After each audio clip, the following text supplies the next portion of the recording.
Have you noticed how what you focus on impacts how you feel, how you think, what you do, how you perceive the world? There's a powerful energy exchange between you and what you give your attention to. There's a giving and a receiving going on there. Your energy follows your attention. I want to give you an example of this right off the bat so you can get a very clear picture of what I mean and how this really deeply affects you. So on this side, we have looking at Instagram for 10 hours a day, scrolling social media on your phone, and you're giving your attention to that consistently. And on the other side, we have reading and meditating and, let's say, exercising for that 10 hours a day. These are going to be very two different minds, emotional states, levels of consciousness, basically two completely different lives, right? If you take this route in life versus this route, it's gonna be a completely different outcome. And it was completely dependent upon what you gave your attention to. Now, I want to give you a quick list of things that we give our attention to in our everyday lives that really impacts quite a lot. So thoughts, emotions, goals, relationships, media, entertainment, work and career, our health and wellness, hobbies and interests, social interactions, and our environment and basically our surroundings. What you consistently give your attention to is going to play a major role in how your life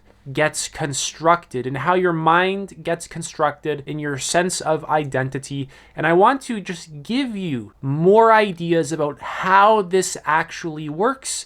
And I want you to apply these ideas to your life. I don't want you to just believe what I say. Take the ideas and actually apply them to your life. Test them and see if they're true. So right away, when you're focusing on something, there's an emotional resonance that is happening, either with a person, that tends to be a very obvious one, or the food that you're consuming and continuously giving attention to, or the media, basically the information that you consume. There's a feedback loop. So when you give your attention to it, your emotions align with it, and then you keep giving your attention to it, and then your emotions continuously align with it, and they just kind of go round and round and round. It becomes a pattern. Next is energy exchange. When you give your attention to something, your mental and emotional energy is going to that thing. And in return, you are getting something from giving your attention to that thing. What you're getting can be healthy or it can be unhealthy. So there's a giving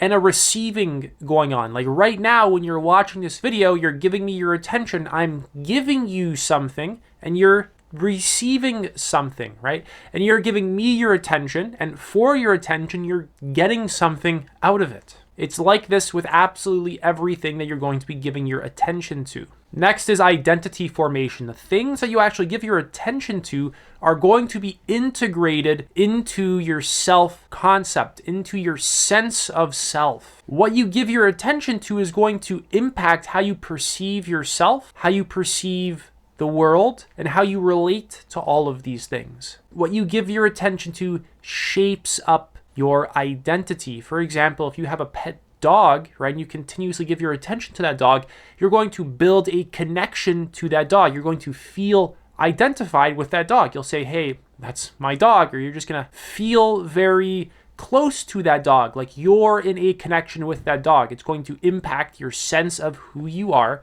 And if something negative happens to that dog, like it gets hit by a car, that's going to hurt you, right? If it dies, you're going to feel a lot of grief. It's literally wired into your sense of self now. It's wired into your body. It's wired into your mind. Whereas if you don't form that connection with that dog by giving it attention over and over and over again, if it dies, that's, you can still feel sad, but it's not the same as feeling very connected to that dog, like it's your pet, and you really have a bond with it. If you continuously give it your attention, you're going to form a stronger connection to it, and it will rewire you, and it will actually hold space in your body, mind, and just emotional system. Next is behavioral patterns. Your consistent focus and actions are going to wire into you over time. And this is just going to reinforce certain behaviors. So what you give your attention to is going to determine a lot of how you act, and that's going to just wire into you over and over and over again. Like if you give your attention to weights, for example, every day, you're probably going to start lifting them. If you give your attention to books every day, you're probably going to start reading them. And over time, this is going to reinforce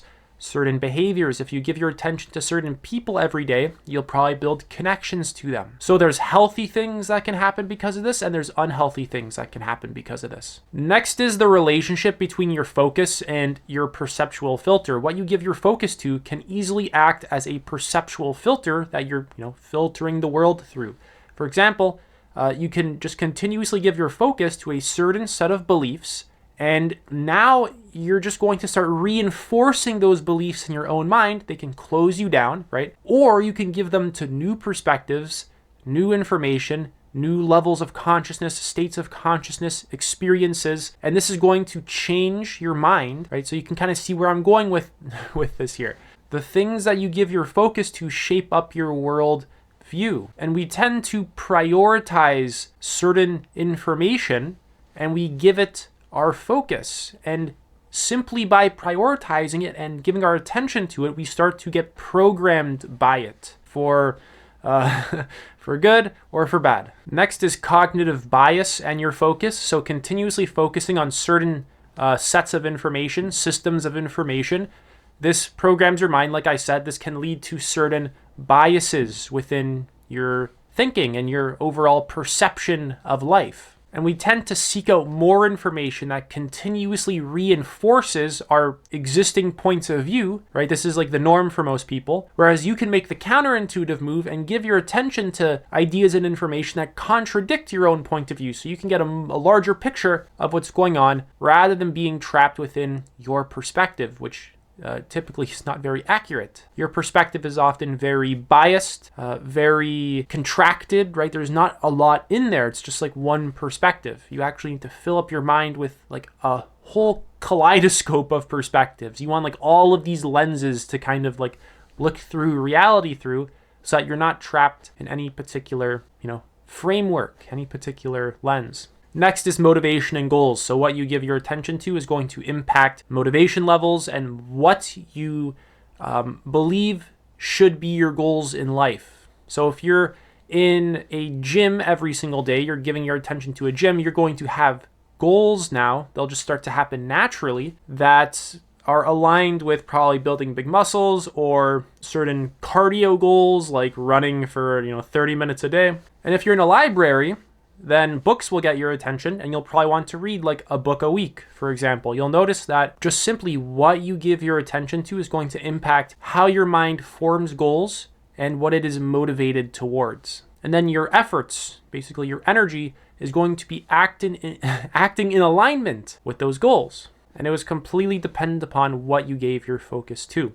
So your attention is the most valuable resource that you have.